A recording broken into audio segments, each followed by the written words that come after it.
Hi, I'm in the Brussels Central train station. Beautiful Art Deco train station, one of my favorite train stations in the world. I've been coming here for about 30 years. You can get anywhere from here. But I wanted to talk today about Incoterms. Incoterms, simply put, are the short codes that we use to designate the responsibilities and the costs to each party in international trade. The buyer, the seller, who is responsible for shipping, the cost of the goods, the cost of insurance, the labor, duties, all that type of things. And we want to make this really clear in our agreements. That's why we have Incoterms. And they're legally sanctioned. They've been around since about 1936. They change every 10 years, more or less.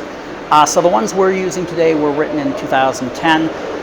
They're actually a little bit new to me because I was very comfortable with the previous set. And they changed. They went from 13 to 11 terms. There are 11 terms. What I'll tell you is most people end up using 3 or 4, depending on what they sell. Virtually everything I've sold has been relatively small, lightweight stuff. So I'm dealing with a couple of tons worth of material on pallets. The shipping costs are going to be very different, and how it's going to be shipped. It's always going to be containerized, air freight or sea freight, trucks, that kind of thing. And when you're dealing with, say, bulk, when you're dealing with commodities, you might use a totally different set of terms for the most part. So what are the things that I typically use? Well, Ex Works means at the door of the factory, and that's very common.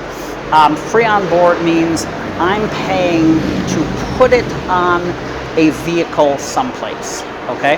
And then typically CIF, which is everything.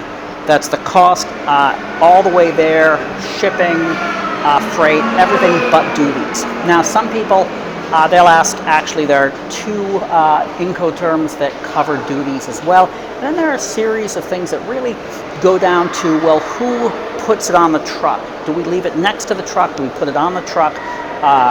Who pays for the paperwork? All these different things. When you're selling something like a car, it's pretty simple. Somebody gives you money, you hand them the keys and the pink slip, and you're done.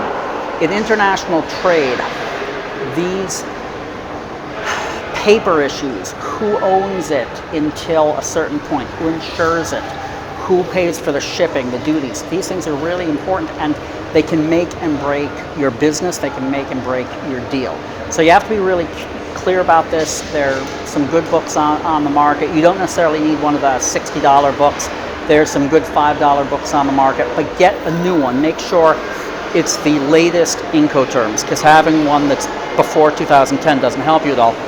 And frankly, when you're dealing with this, make sure your lawyer is aware of this and talk to a shipper. Don't take my word for it. But just I wanted to make sure that you had a clear understanding of what this was and how it impacts your business. Remember, when you're ready to grow your international sales, reach out to us.